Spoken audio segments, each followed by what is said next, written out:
Ezra గ్రంథము 10వ అధ్యాయము. ఎజ్రా ఏడ్చుచు దేవుని మందిరము ఎదుట సాష్టాంగపడుచు పాపమును ఒప్పుకొని ప్రార్థన చేసెను.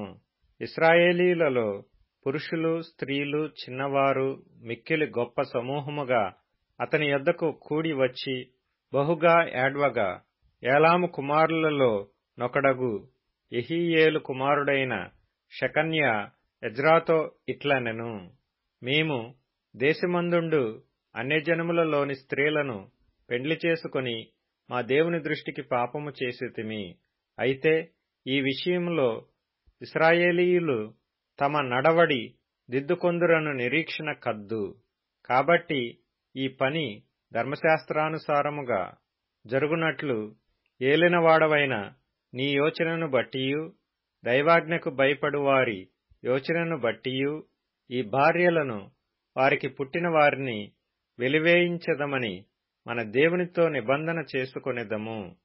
లెమ్ము, ఈ పని నీ అధీనములోనున్నది, మేమును నీతో కూడా నుందుము. నీవు ధైర్యము తెచ్చుకొని దీని జరిగించుమనగా ఎజ్రా లేచి ప్రధాన యాజకులను, లేవీయులను, ఇశ్రాయేలీయులందరూను ఆ మాట ప్రకారము చేయునట్లుగా వారి చేత ప్రమాణము చేయించెను. వారు ప్రమాణము చేసుకొనగా ఎజ్రా దేవుని మందిరము ఎదుట నుండి లేచి ఎల్యాషీబు కుమారుడైన యెహోనాను యొక్క గదిలో ప్రవేశించెను. అతడు అచ్చటికి వచ్చి చెరపట్టబడిన వారి అపరాధమును బట్టి దుఃఖించుచు భోజనమైనను పానమైనను చేయకుండెను. చెర నుండి విడుదల నొందిన వారందరూ యెరూషలేమునకు కూడి రావలెనని యూదాదేశమంతటి యందును యెరూషలేము పట్టణమందును ప్రకటన చేయబడెను. మరియు 3 దినములలోగా ప్రధానులను పెద్దలను చేసిన యోచన చొప్పున ఎవడైనను రాకపోయిన ఎడల వాని ఆస్తి దేవునికి ప్రతిష్ఠితమగుననియు, వాడు విడుదల నొందిన వారి సమాజములో నుండి వెలివేయబడుననియు నిర్ణయించిరి. యూదా వంశస్థులందరూ బెన్యామీనీయులందరూ ఆ 3 దినములలోగా యెరూషలేమునకు కూడి వచ్చిరి. అది 9వ నెల. ఆ నెల 20వ దినమున జనులందరూ దేవుని మందిరపు వీధిలో కూర్చుని గొప్ప వర్షాల చేత తడియుచు ఆ సంగతిని తలంచుట వలన వణుకుచుండిరి. అప్పుడు యాజకుడైన ఎజ్రా లేచి వారితో ఇట్లనెను: మీరు ఆజ్ఞను మీరి అన్యస్త్రీలను పెండ్లి చేసుకుని ఇశ్రాయేలీయుల అపరాధమును ఎక్కువ చేసితిరి. కాబట్టి ఇప్పుడు మీ పితరుల యొక్క దేవుడైన యెహోవా ఎదుట మీ పాపమును ఒప్పుకొని ఆయన చిత్తానుసారముగా నడుచుకొనుటకు సిద్ధపడి దేశపు జనులను అన్యస్త్రీలను విసర్జించి మిమ్మును మీరు ప్రత్యేకపరచుకొనియుండుడి. అందుకు సమాజకులందరూ ఎలుగెత్తి అతనితో ఇట్లనిరి: నీవు చెప్పినట్లుగానే మేము చేయవలసియున్నది. అయితే జనులు అనేకులయ్యున్నారు, మరియు ఇప్పుడు వర్షము బలముగా వచ్చుచున్నందున మేము బయట నిలవలేము. ఈ పని 1-2 దినములలో జరుగునది కాదు. ఈ విషయంలో అనేకులము అపరాధులము. కాబట్టి సమాజపు పెద్దలనందరినీ ఈ పని మీద ఉంచవలెను.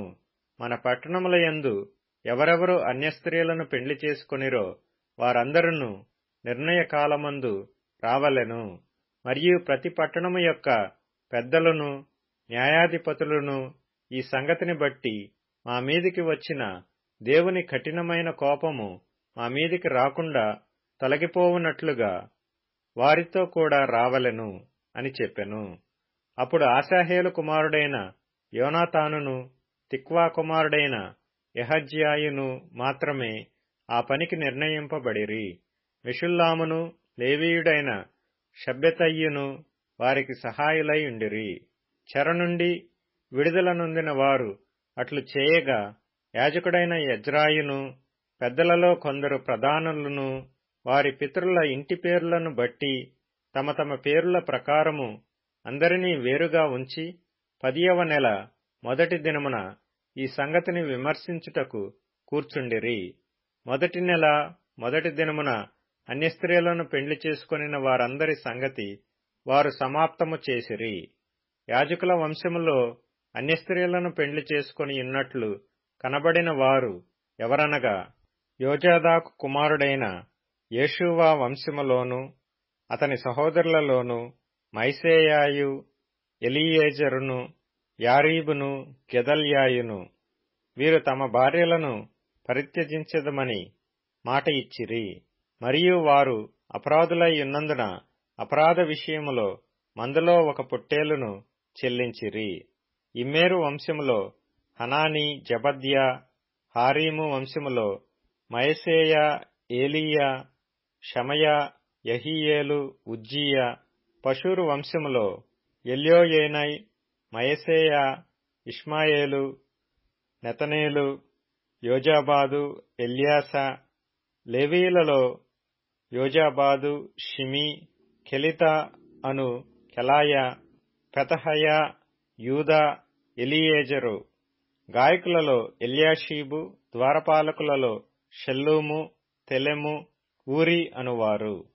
ఇశ్రాయేలీలలో ఎవరెవరనగా పరోషు వంశములో రమ్యా, ఇజ్జీయా, మల్కీయా, మీయామిను, ఎలియేజరు, మల్కీయా, బెనాయా. ఏలాము వంశములో మత్తన్యా, జకర్యా, యెహీయేలు, అబ్ది, యెరేమోతు, ఏలీయా. జత్తు వంశములో ఎల్యోయేనై, ఎల్యాషీబు, మత్తన్యా, యెరేమోతు, జాబాదు, అజీబా. బేబై వంశములో యెహోహానాను, హనన్యా, జబ్బయు, అత్లాయు. బానీ వంశములో మెషుల్లాము, మల్లూకు, అదాయా, యాషూబు, షయాలు. రామోతు పహత్మో, యాబు వంశములో అద్నా, కెలాలు, బెనాయా, మయసేయా, మత్తన్యా, బెసలేలు, బిన్నూయు, మనష్షే. హారీము వంశములో ఎలియేజరు, ఇష్షీయా, మల్కీయా, షమయా. షిమ్యోను, బెన్యామీను, మల్లూకు, షమర్యా, హాషుము. హాషుము వంశములో మత్తెనై, మత్తత్తా, జాబాదు, ఎలీపెలెటు, ఎరేమై, మనష్షే, షిమీ. బానీ వంశములో మైదై, అమ్రాము, ఊయేలు. బెనాయా, బేద్యా, కెలూహు.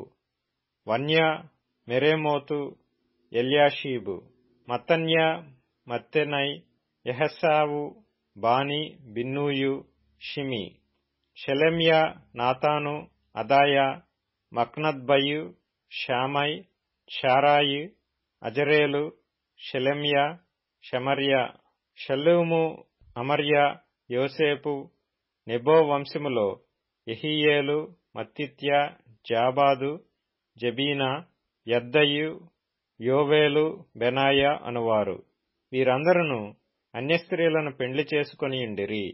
ఈ స్త్రీలలో కొందరు పిల్లలు గలవారు. నెహెమ్యా గ్రంథము 1వ అధ్యాయము. హకల్యా కుమారుడైన నెహెమ్యా యొక్క చర్యలు. 20వ సంవత్సరములో కిస్లేవు మాసమున నేను షూషెను కోటలో ఉండగా నా సహోదరులలో హనానీయను ఒకడును, యూదులలో కొందరును వచ్చిరి.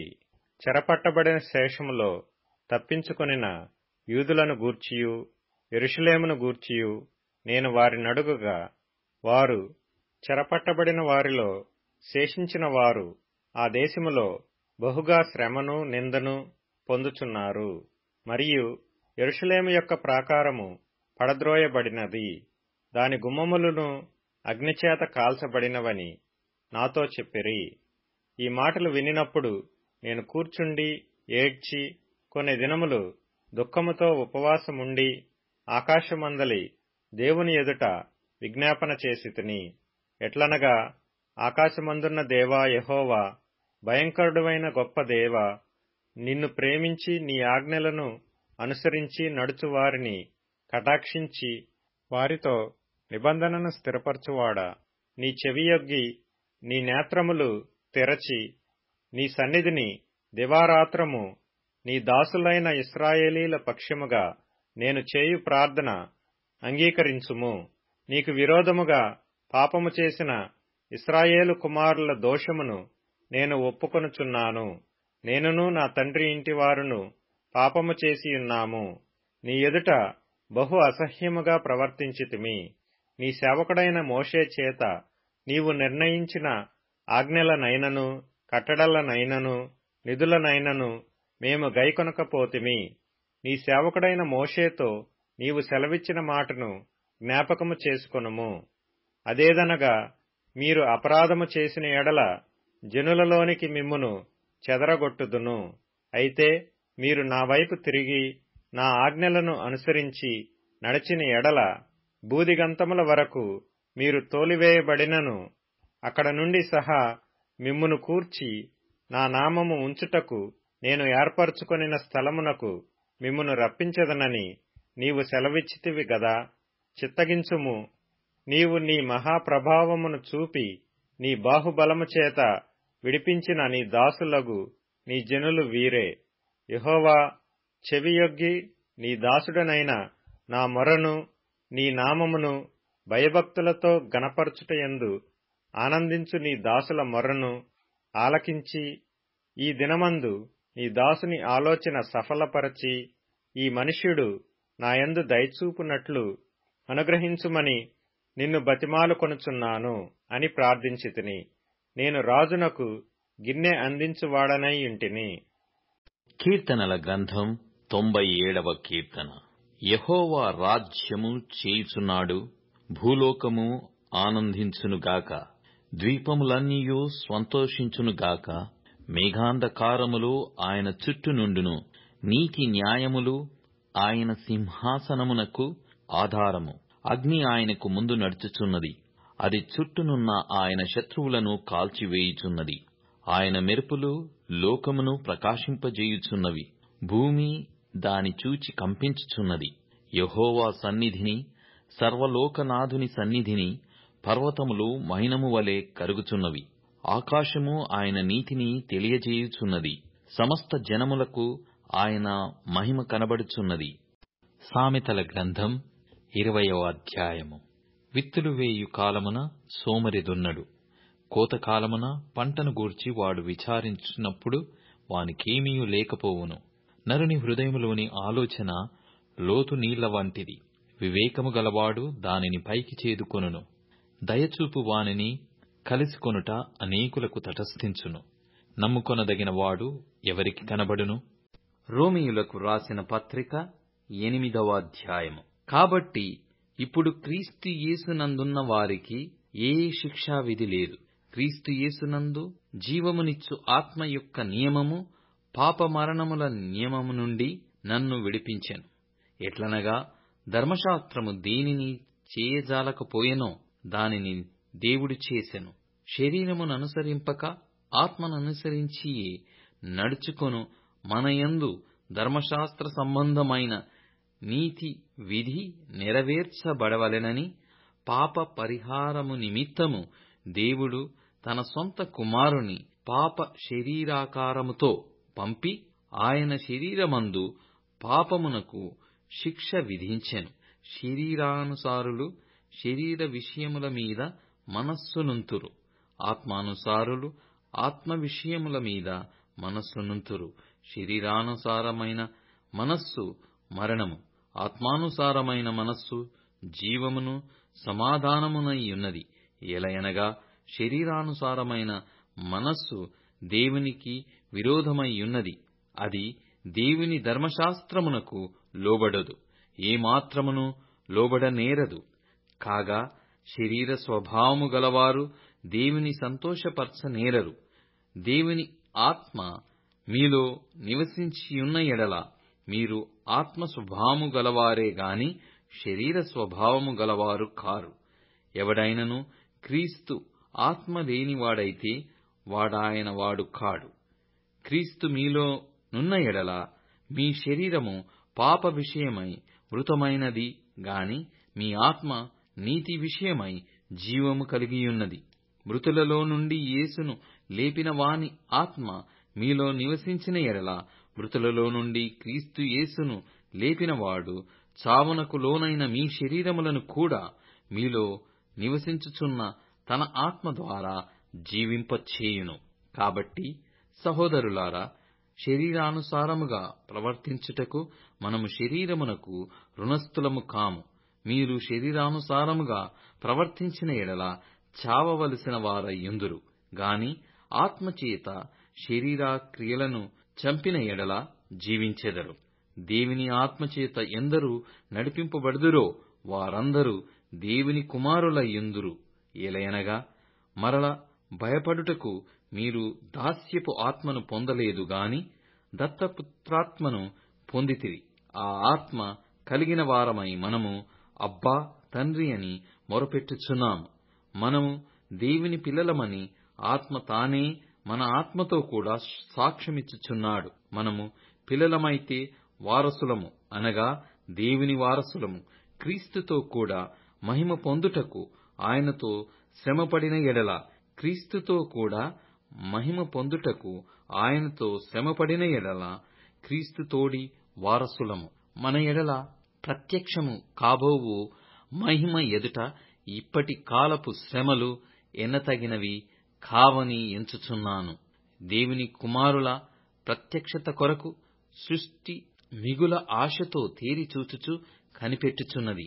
ఏలయనగా సృష్టి నాశనమునకు లోనైన దాస్యములో నుండి విడిపింపబడి దేవుని పిల్లలు పొందబోవు మహిమగల స్వాతంత్ర్యము పొందుదునను నిరీక్షణ కలదై స్వేచ్ఛగా కాక దానిని లోపరిచిన వాని మూలముగా వ్యర్థపరచబడెను. సృష్టి యావత్తు ఇదివరకు ఏకగ్రీవముగా మూలుగుచు ప్రసవ వేదన పడుచున్నదని ఎరుగుదము. అంతేకాదు ఆత్మ యొక్క ప్రథమ ఫలముల నొందిన మనము కూడా దత్తపుత్రత్వము కొరకు, అనగా మన దేహము యొక్క విమోచనము కొరకు కనిపెట్టుచు మనలో మనము మూలుగుచున్నాము. ఏలయనగా మనము నిరీక్షణ కలిగిన వారమై రక్షింపబడితిమి. నిరీక్షింపబడినది కనబడునప్పుడు నిరీక్షణతో పనియుండదు. తాను చూచుచున్న దాని కొరకు ఎవడు నిరీక్షించును? మనము చూడని దాని కొరకు నిరీక్షించిన ఎడల ఓపికతో దాని కొరకు కనిపెట్టుదము.